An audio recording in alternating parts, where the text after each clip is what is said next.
Welcome to Toon's Kitchen. For this week's recipe, we're going to be doing scalloped potatoes and ham. Family favorite, comfort food as we would call it. So let's go ahead and get started. First, the ingredients. My recipe, I watch my mom all the time in the kitchen, but I never learned anything from her because she never let me do anything in her kitchen because it was always mom that wanted to do it. But anyway, you're going to need potatoes. I have about 9. These are just Idaho potatoes. You can use any potatoes, reds, goldens, whatever. But I've got 9 of them cleaned up right now. I don't really know how many I'm going to use because it all depends on what cooking dish you're going to use. I'm going to use a baking casserole dish. You can use a baking pan, 9 by 13. It's really up to you. And again, based on the cooking pot you're going to use, it's going to depend on how many potatoes you're going to have. So just be ready for that. Onion. I use chicken bouillon, which is stock. You'll see that here in just a second. Butter. Ham. And the seasoning, milk, of course. And flour, which we're going to make a roux. And I'm going to teach you how to do a roux today, because once you know how to make a roux, you are opening up a whole avenue of making many, many things, soups and things like that, sauces. Salt and pepper seasoning. I've got seasoning salt and parsley. So I'll get things set up here and away we'll go. Okay, a couple tips here as we get going. I've already cut some potatoes. I'm going to take some nonstick spray just for safety, or just so that my potatoes don't stick to the bottom. Usually if you have enough sauce, nothing will stick to the bottom of the pan, but I'm going to do that just in case. I'm going to take a potato and I'm going to show you how we're going to slice it. Now, there's this thing called a mandolin, and I do have one, but I'm not going to get it out because it just takes longer to clean. But it's the thing that you can slice your potatoes, any vegetables over it, and it'll slice them about the same size.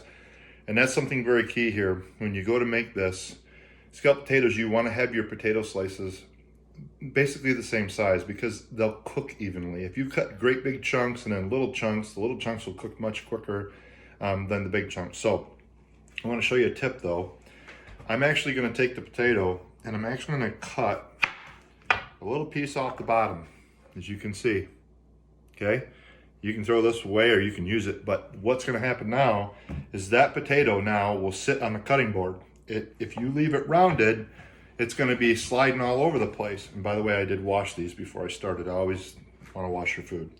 So then you can go ahead and just do small slices. Now this might, if you need somebody else to give you a hand with this, I would do it, but try to make them about the same size. Keep your fingers back. A good way is to keep your knuckles on the food, and you're really supposed to ride your knife. I'm not that good yet, but and again, as you get closer to the end, it's going to start moving on you, and you might want to just be done, stop, cutting, and just throw the end away. But what you're going to end up is a bunch of slices about the same size.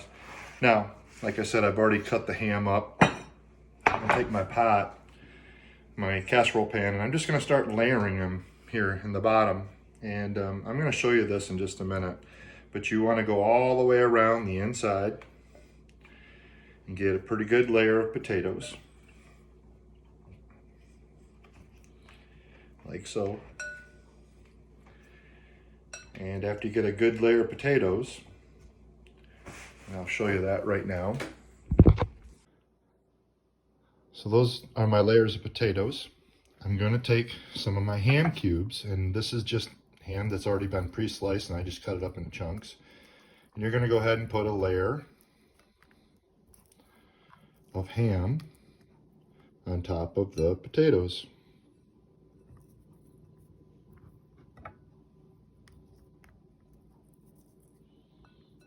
Okay, and I'm going to cut some onion up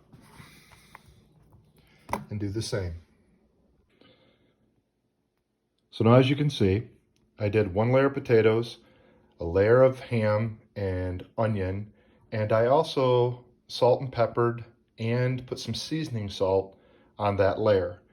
And I'm going to continue doing this until I get pretty much near the top, and I will show you that in just a second. And there you can see, I've layered it now with ham, potatoes, and onions. And you can see that I didn't go all the way to the top. I'm going to try to show this. So you've got to leave at least about 1 inch to 1.5 inches from the top, because you're going to put the sauce in here, and you do not want to put it up and have it bubble over in the onion. I did 9 medium-sized potatoes. I only used 7, so I've got 2 left over. I'm okay with that. Now, what I'm doing here is we are making something called a roux. And what I have in the pan is 4 tablespoons of butter, and I'm going to show you a little trick. I put a little bit of olive oil. Now, what do you say about a little? Just give it just a tad. This is actually going to help your butter out because it's not going to be at such a high boiling point. And I've got the stove probably on medium heat, okay? And I'm going to add 3 tablespoons of flour. And they're heaping. They're not just, you know, you don't have to level it off, but there's 3 tablespoons of butter, and I'm going to tell you, or flour. And you're going to move this around, and you'll see that that liquid is actually going to pick up on that flour. And I'm starting off, and usually it's 4 tablespoons to butter to 4 tablespoons of flour, but I'm only going 3 tablespoons of flour. And the reason is I like to have that buttery taste to it, but this is what they call a roux. Now, you have to cook this for about 1 minute. Now, if we were making like jambalaya or something of that nature, we would cook this thing for about, I don't know, 2 or 3 minutes, and it would get brown. And that would give us a dark roux. It would give us more of a nutty flavor. But we're only going to do this about 1 minute because we don't want it brown. We actually want it this golden color. And you want to keep stirring it. It's okay if it boils a little bit. And we're going to let that go. And then over here, just so you know, I've got the chicken bouillon, which we're going to add here in a minute. And I've got 3 cups of milk. And after we let this cook for just a little bit, you can see it bubbling there, and that's okay. And you can see that it's actually starting to turn a little bit of a color, a little bit of a brownish color. And I think we're almost ready for the milk, okay? So what we do is we're going to add this milk to that roux, okay? And that roux is actually going to be our thickening agent. It's going to make it thicken up. Not right away, though, okay? You'll see what I mean in just a second. Now, it's very important that when you make this roux, the sauce for the scalloped potatoes and ham, is you need to keep whisking. You can't let that milk sit on the stove and get too overheated, because what you'll do is you're going to burn the milk. So you've got to keep whisking this. Now, while that's starting to heat up, I'm going to add 1 tablespoon of that chicken bouillon. Now, some of you will say, well, can I just use chicken stock that comes, it's like a liquid? Well, I wouldn't, because you're going to add a little bit too much liquid to this roux, and this is actually going to thicken up like really nice. It's going to look like gravy. And if you add chicken stock that's in a liquid form, you're going to add too much liquid, and then you're going to have something that's really, really soupy. Now, when you make scalloped potatoes and ham, I'm not going to heat this up all the way, okay? I'm just heating it up to make sure that everything is melted. You can see a little, I don't know if you see a little black speck in there, but that's just a little bit of chicken bouillon I had left over in a little piece. And I'm just going to make sure that that's melted out of there into the sauce. And then I'm going to pour this over the scalloped potatoes, the potatoes and the ham. And then you should be turning on your oven right now to right around probably 375.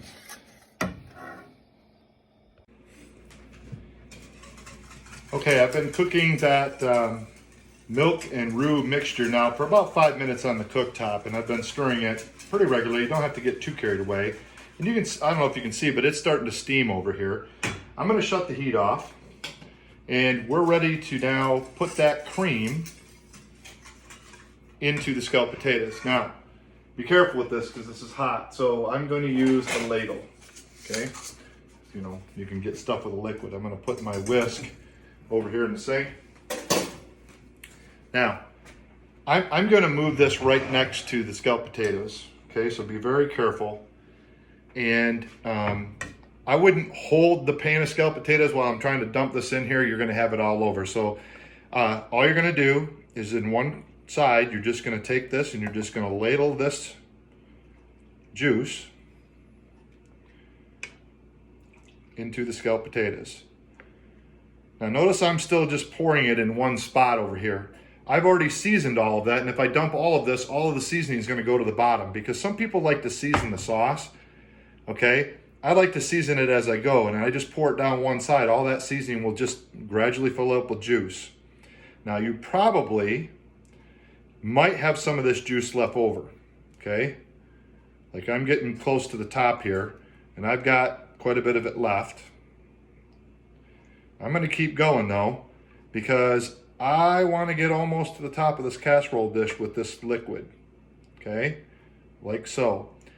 I added about another half of cup of milk to that because I'm using russets, and russets are really going to absorb the liquid as this starts to cook. And so you want your scalloped potatoes to have a little bit of juiciness to it. And remember, after we put it in the oven and we bake it, by the way, the oven's on at 375. We're going to put it in there covered, and that's one of the reasons I also use this dish is because it has a glass top. If you were using a baking dish, you're going to have to take some tin foil and put it on a top. If you let that cook without a top, it's going to completely burn the top before this thing is done. Now, about the last 20 to 25 minutes of cooking, you're going to remove the lid because we do want a crust on top of this. Some people's scalloped potato recipes, they put cheese in it. This is my mom's.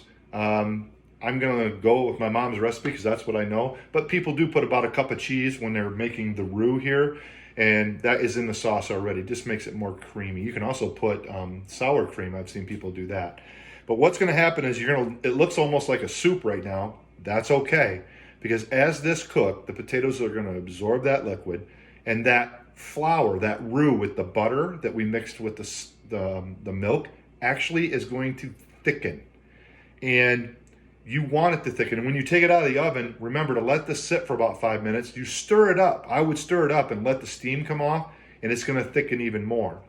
This is actually better the second day it's made. I love when you warm it up in the microwave. You add a little bit of milk to it. Boom. It'll make great leftovers. And remember, I've got a little bit of parsley here. I put the parsley on top just to dress it up a little bit of green on top. But you can serve scalloped potatoes by itself because it's a meal. You've got the meat, the potatoes, the milk. You've got everything you need. Oven's ready. But a lot of people sometimes will serve this as a side dish. If you have potatoes with a normal meal, scalloped potatoes is great. This is scalloped potatoes and ham. Ham is not required, but I almost say the onions are because my mom said nothing ever tastes good without onions. So I'll come back and show you the finished product, but it's going to go in the oven from anywhere between 60 to 70 minutes, depending on if the potatoes cook. And you'll know by just taking that fork, taking the lid off that last 25 minutes of baking anyway, and if your fork or a knife slides in there nice and smooth, you know the potatoes are done. We'll be back in a little bit.